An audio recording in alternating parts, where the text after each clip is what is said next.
न जाने हमरा कौन बीमारी धैले बा, बजावे कोई और गाना बजा देत बानी कोई और, कि न जाने हमरा कौन बीमारी धैले बा, बजावे कोई और गाना बजा देत बानी कोई और। तो बजाओ रे।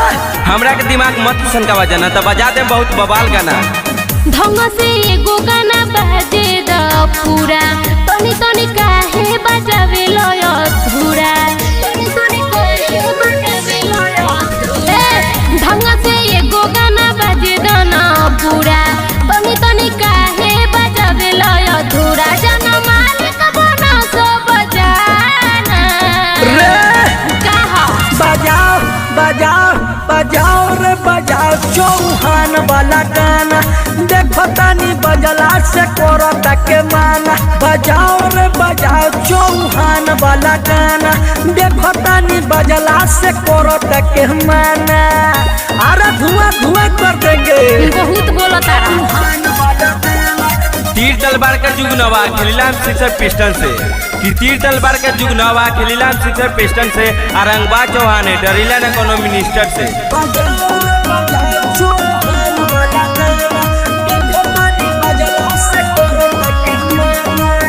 मोछिया जब बेरी बेरी वही ठेलता में हवे बरांड चौहान पूरा गाँव में बुझला।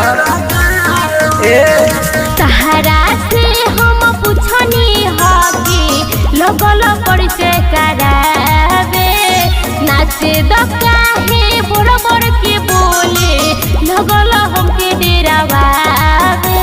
सिखइबो त कमर हिलाना। अरे वो देख ले।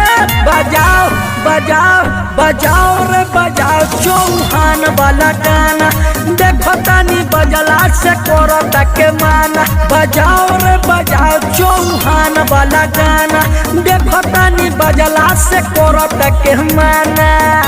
अरे फाड़ के रख देंगे। म्यूजिक बाय चंदन शाह। ऐलू ह नाचे तो जैबू न बात के, कि ऐलू ह नाचे तो जैबू न बात के। ए गोरी चौहान जी के टोला हा, यहाँ सियनको को छोरा लइको मुआ देला धास के।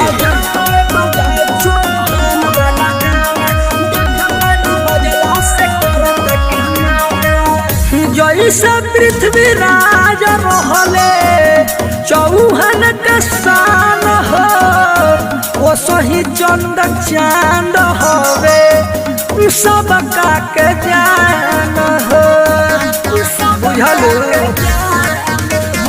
के कोड़ तू जान हवा जान के का करी, नोट फेंको नाच देखो ले तो रहतारी। अरे अभिषेक के बाजे दो गाना।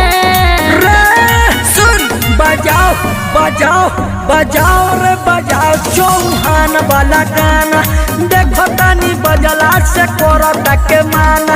बजाओ रे बजाओ चौहान वाला गाना, देखो तनी बजला से करता के माना।